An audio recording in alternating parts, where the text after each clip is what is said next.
statewide. 40,000 customers in the dark. Wake County under 10,000 now for the first time in the past several hours. So we're seeing major improvement in Chatham County as well, Johnston and Durham County with under 2,000 customers in the dark. These numbers really is something that we're looking like major improvements over where we were at 7 o'clock tonight. Crews are able to get out there and get those power lines restored and up and running because it is so cold. Everyone wants to get that heat turned back on. Back to you. Yeah, those crews have been working very hard to do so. Thank you, Mark.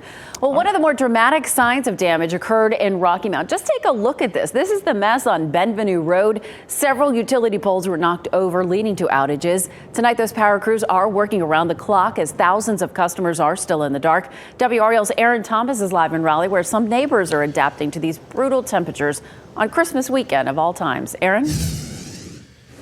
Yeah, Deborah, right now we're here on Millbrook Road near Falls of Noose Road. You can clearly see several repair trucks that are working to get this power restored. There is a downed tree and downed power lines as a result of the brutal wind that we saw today. Several neighbors that live out here actually tell me that they've been without power since about 1 this afternoon. So we're talking nearly 10 hours without power. Something to think about as these temperatures take a significant drop. Several of them tell me that they're actually making last-minute changes to stay warm and safe. Bright lights from emergency vehicles were the only ones illuminating in this Raleigh neighborhood. A massive tree uprooted from heavy wind fell on power lines, leaving homeowners in the dark for hours. It's kind of stressful. Stressful for Tashara Fowler, the mother of a 9-month-old baby girl. The lack of power makes it difficult to keep her warm and fed. Her formula stuff is on power. Her water is cold in her formula. She's cold, so now I'm going to take her for a ride so she can get warm. Power restoration crews kept busy responding to power outages throughout the viewing area. A large tree brought down power lines along Southwest Cary Parkway near Old Apex Road in Cary.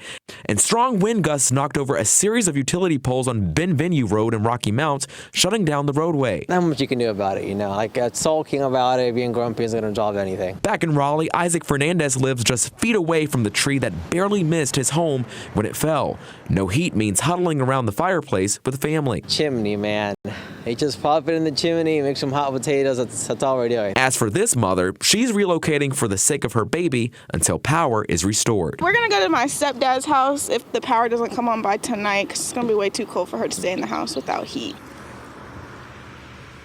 Anything to for that family and that baby girl to stay safe. So as far as the progress that crews are making, as of 10 o'clock tonight, we do know in Wake County that there are still under 10,000 customers without power. That's a significant update from 3 o'clock this afternoon when it was at about more than 25,000 customers without power. So the main thing here is this, well, we want everybody to be as patient as possible and stay warm and stay safe. Deborah? Like you said, it really doesn't help to be grumpy about it. So might as well try to smile and bear it out. Aaron Thomas, live in Raleigh. Thank you, Aaron. In Johnston County, a pine tree that fell near West Johnston High School caused some of the power outages there. It brought down a 23,000-volt power line and closed the road. Firefighters had to wait for Duke Energy crews to deactivate the line.